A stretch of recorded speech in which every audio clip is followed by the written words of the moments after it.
นั่นแม่ค่อยกลับแล้วแม่ค่อยนั่นโอ้มาแล้วพี่น้องไอ้ปุ๊โอ้โถหนาว โอ้ได้ฮอดยังน่ะมาทางหลังน่ะบอนบ่น่ะ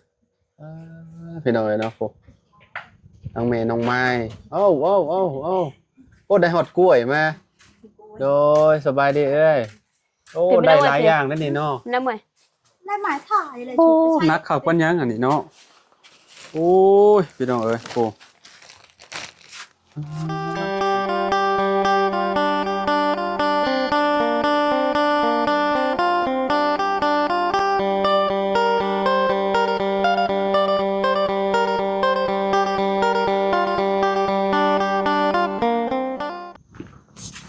สบายดีและสวัสดีเนาะพ่อแม่พี่น้อง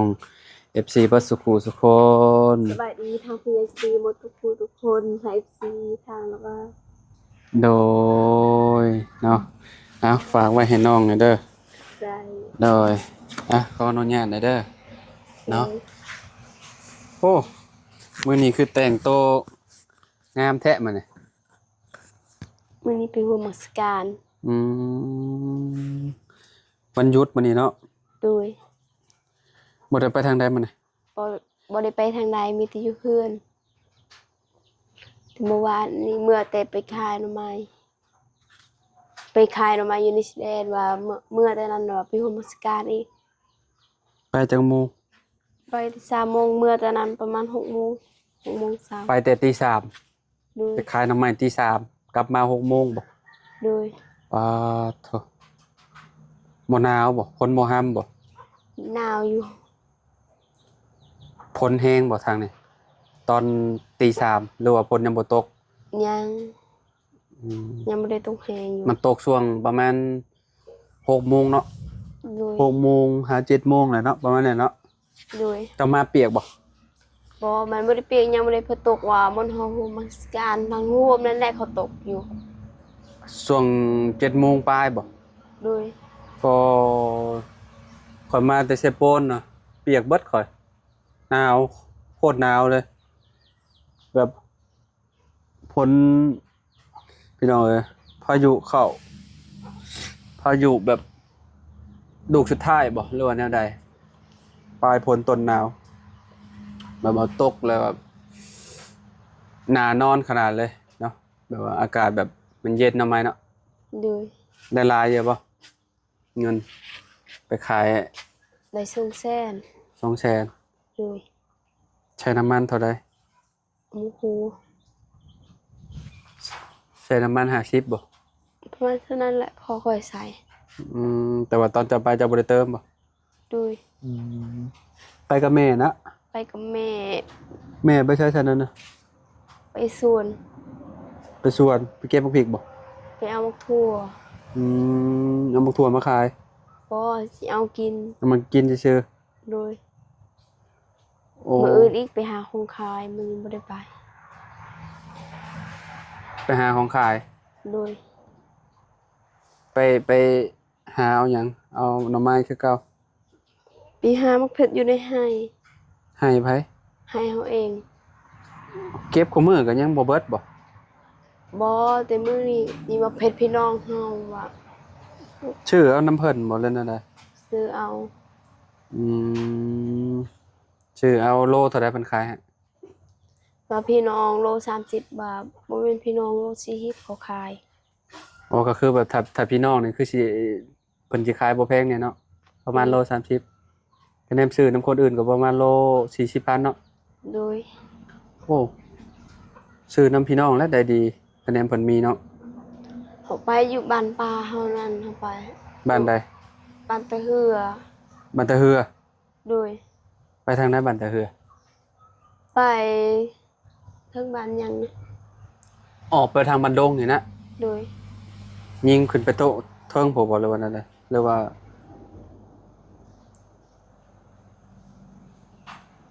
นั่นแหละ ไปทางไหนไปทางเส้นเมืองนองบ่ บ่มีนทางเขาไปมัน ทางแว่บ้านร่องกันเด้ ขึ้นไปพุ่นโอ้ยน้องไม้ก็บ่จักไปดอกทางไว้บ้านพะลองฮั่น หลายบ่ก็จะปลูกน้องล่ะ ลายอยู่ก็ปลูกว่า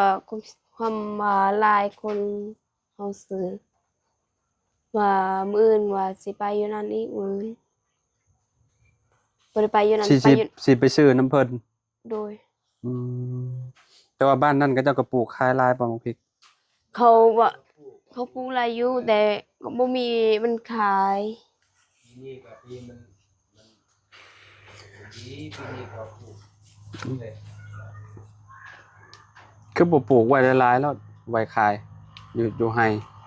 ว่าปลูกหลายแล้วตลอดไปมันบ่มีแล้ว ฮะ ตลอดไปมันบ่มีแล้วบ่เพิ่น ยามนี้ก็มักพริกมันก็คือว่าแหละเนาะมันก็เบิดแล้วเนาะเก็บขายตลอดเนาะ โดย เจ้าว่าก็เจ้าหาบขายตามหนทางน่ะธงหนึงก็สิประมาณ 10,000 กีบแต่ก็บ่ได้หลายเด้ประมาณกำสำนี้แหละพี่น้องเนาะ ว่า จำ มันใส่ลายบ่ได้ใส่ลายก็ว่าเอ้ยซำนี้ค่าถูก 10,000 แล้ว3 ขีด ประมาณ3กำตาช่างบ่แม่นว่า3กำมือโยแต่3กำมือนี่โย 10,000นี่มันก็พอซื้อแล้วเนาะไม้เนาะ โดย อันนี้คือแบบ3กำก็มันก็บ่ได้หลายปานใดดอกพี่น้องเนาะประมาณ 10,000 กีบนี่ก็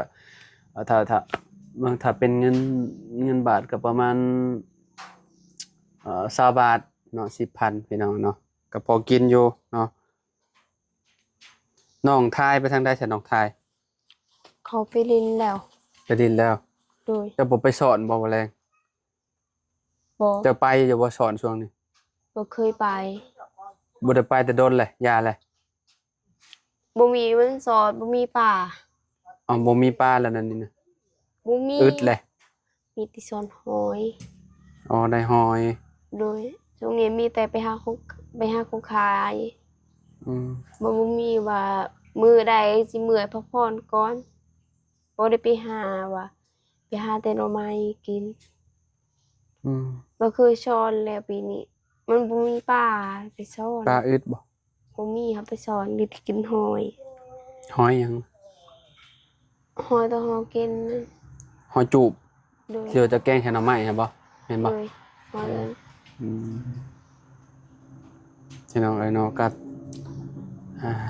วิถีชีวิตเนาะหาอยู่หากินคือเก่ายามหาหน่อไม้ขายก็หาเฮ็ดบ่ได้ซะเรื่องแคมเรื่องหยัง เรื่องแคมยังบ่มีก็ แคมนี่เฮิงบ่ได้สิออก ยังบ่ฮู้ เบิดเดือนนี่พุ่นแหล้วเนาะเบิดเดือนนี้เดือนหน้าเนาะนะ โดย ยามหนาวๆพุ่นแหละเนาะ ยามเขาไปเอาหมดมันนั่นแหละ เพิ่นบ่ได้สิถอนมัน โอ้เฮามันเฮาบ่ได้หลายบ่ได้กวาง ได้บ่จัก5ของล้าน โอ้ยบ่ฮอด มันบ่ได้กวางว่าให้นั้นเฮาใส่เฮ็ดดินเข้าบ่เฮาใส่เฮาปลูกข้าวแหน่ปลูกมันแหน่ อืม มันบ่ได้งาม หัวใหญ่อยู่บ่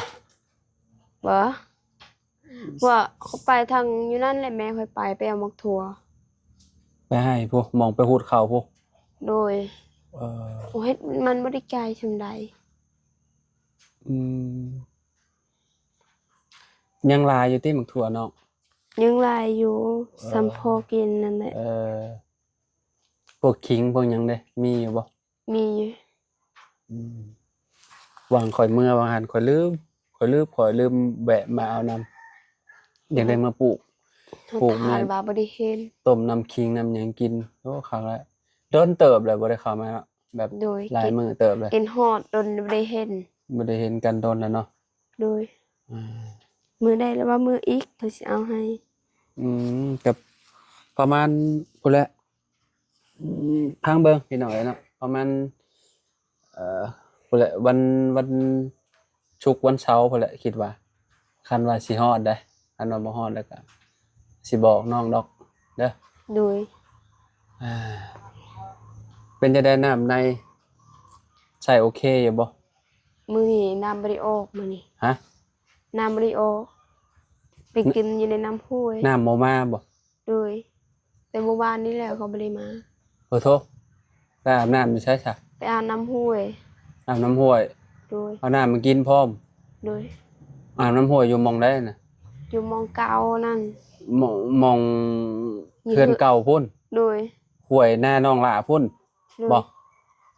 แล้วก็หายน้ำมากินเลยบ่ โดย หายน้ำห้วยแล้วมากิน โดยนั้นแหละสิหน่อยไปตามน้ำห้วยนั้นบ่มีน้ำแล้ว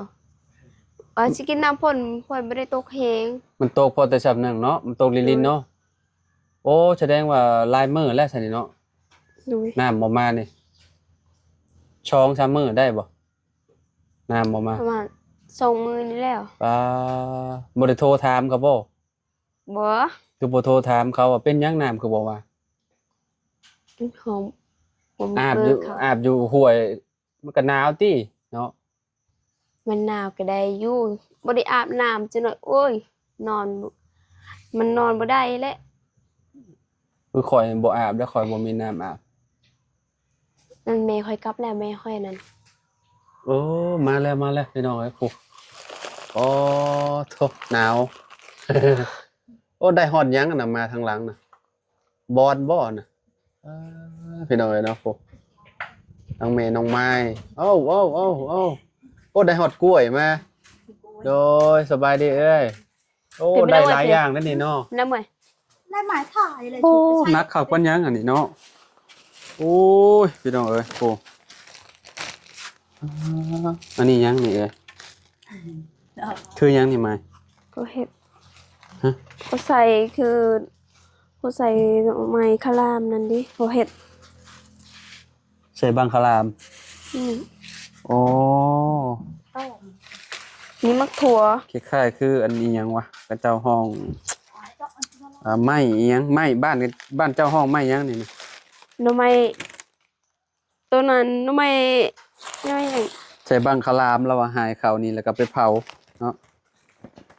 มันหัก หน่อ บ่ ไม้ มีอัน พา นั้น ง ไม้พาง ตัวหน่อ บ่ ไม้พางด้วย มันหักบ่มีอันนั้นเนาะบ่มีอันนี้หยัง มีมักถั่ว บ่มีใจพี่น้องเอ้ยเนาะไม่ เด้อเพ่ โอ้ได้หลายอีหลีเนาะ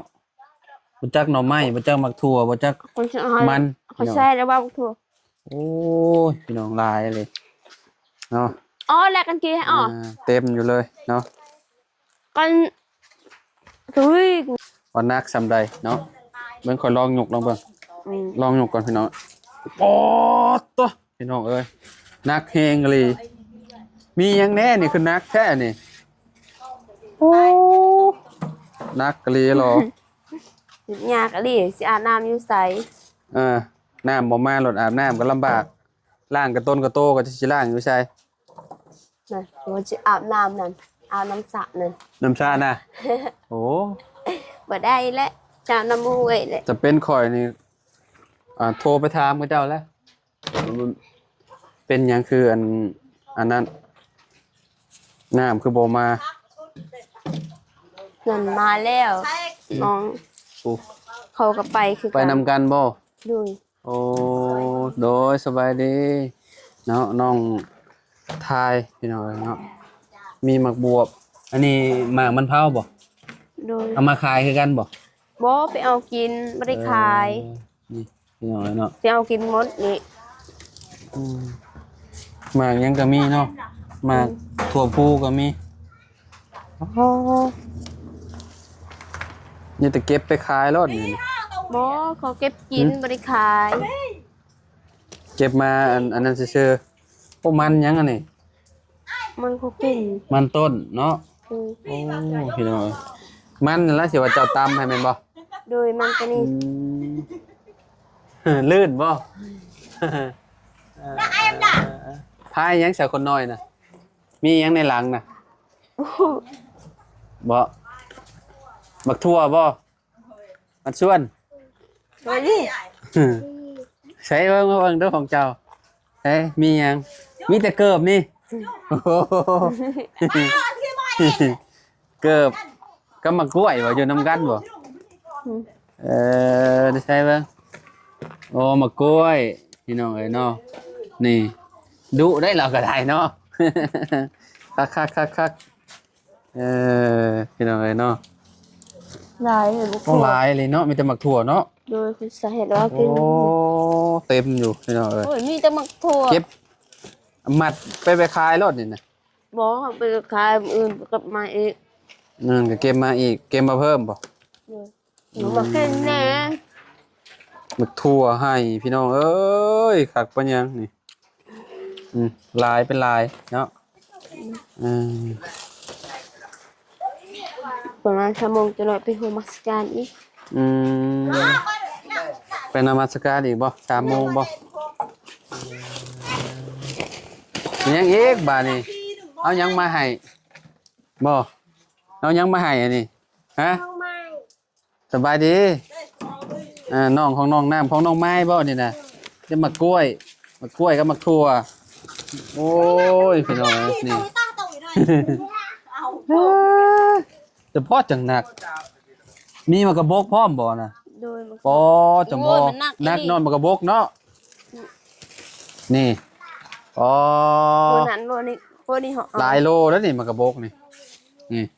พี่น้องเอ้ยอ๋อนักน้ำมากระบอกอีหลี เฮ้ยเอ้ยเราจะลองไปเอ้ย โอ้ยพี่น้องเอ้ยเนาะ อ๋อหยิบจะลองให้ ฮ่าจ้ะ ไอ้หนึ่ง เต็มที่เลยพี่น้องเอ้ยนะมีแต่หมากอันนี้หมากทั่วหมากทั่วหมากอันนี้ จะตะลองได้เหรอ หมักถั่วพูลงอาบน้ำน้องบอกเอ้ยสิไปอาบน้ำห่วยพุ่นแหล้วเนาะน้ำบ่มาหลดลำบากพี่น้องเอ้ยเนาะจะสิไปอาบอยู่ไส บ่มีมัน ต้องอา อา บอยู่ บ หวด เราไปอาบอยู่ใส่ก็บ่มีหมด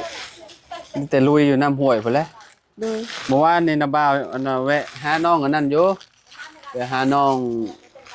งอ้อยเมื่อวานดาวล่างหน้องไม้อยู่เมื่อวานอยู่ในห้วยก็ถือว่าอันนั้นถือว่าโอเคอะน้ำมันใสดียามนี่ถ้ายามฝนมันตกดูๆแล้วน้ำมันขุ่นน้ำนี่น่ะใสอยู่จำเจ้าก็เอาน้ำในหันน่ะบ่มากินน่ะ โดย บ่ได้ต้มบ่ บ่ กินโลด โดย เดี๋ยว บ่ได้ต้ม พี่น้องเอ้ย สบายสิกินคือกันนู่น หึ ตัวนี้ กินเบิดหมักถั่วหมักหยังก็กินเบิดหมักถั่วพูหมักหยังก็ อยู่ กิน ให้ เบิด เฮาก็หลายอยู่มักถั่ว อืม อยู่ให้เฮาบันนั้นก็ไกลอยู่มันครบแก่แล้วช่วงนี้ หมากอันนี้หลายบ่หมักถั่วนี่มีบ่หรือว่าบ่มี มันบ่ได้หลายอ นี่ ยู่ หมักถั่วนี่อยากยกหมักถั่วนี่ ใส่ให้ แช่บอยู่หมักถั่วนี่พี่น้องเนาะเอ้าได้ลูกแมวบ่ โดย จักโตน่ะได้ สองโต ลูกแมว3 โต โดย เอ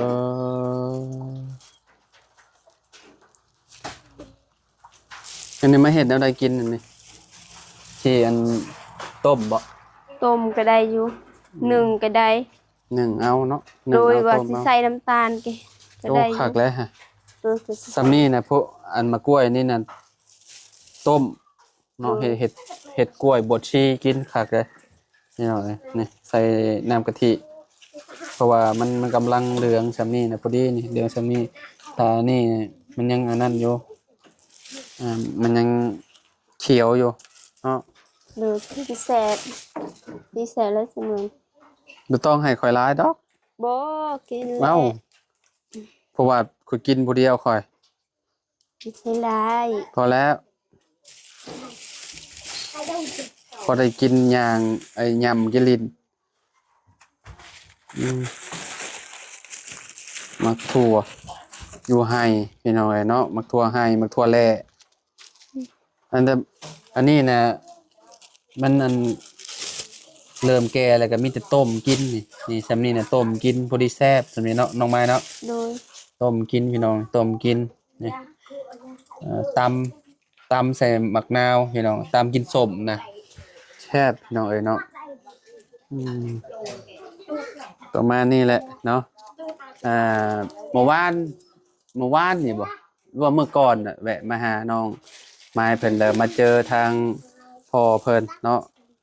ถึกน้ำวายปากแต่คือสิอาการดีแหละเนาะในนี่เนาะ โดยคล้ายๆแล้ว ดีแล้วบัดนี้เนาะใครแล้วพี่น้องดีใจน้ำเนาะ โดย กลับมาเป็นปกติแล้วพี่น้องเอ้ยทางอ้ายฮักเพิ่นเนาะมื้อนั้นก็จนสั่งลูกสั่งละสั่งลูกสั่งอัน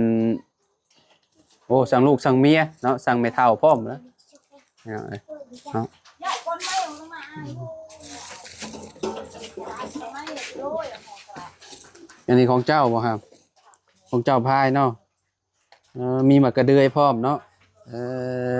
พี่น้องเอ้ยเนาะไปซะพี่น้องเอ้ยเนาะไว้พ่อกันใหม่เนาะอยู่ดีมีเฮงบ่สุขสุขคนเนาะแวะเวียนมาเยี่ยมยามน้องไม้คือเก่าคือเดิมมาก็เพิ่มเติมคือถึงจังหวะช่วงแม่น้องไม้เราไปให้มาพี่น้องเอ้ยนะเอาหมักทองหมักถั่วมาเนาะก็มีหลายอย่างอยู่เนาะเอามากินพี่น้องเอ้ยเนาะบ่ได้เอามาขายว่ามื้ออื่นแล้วสิไปหาของมาขายอีกน้องไม้เนาะ โดยมื้ออื่นสิไปหาของ โดย ขาย ไปล่ะไปอยู่ดีแม่สบายดีเด้อ สวัส สบายดีพี่น้องเอ้ยเนาะโดย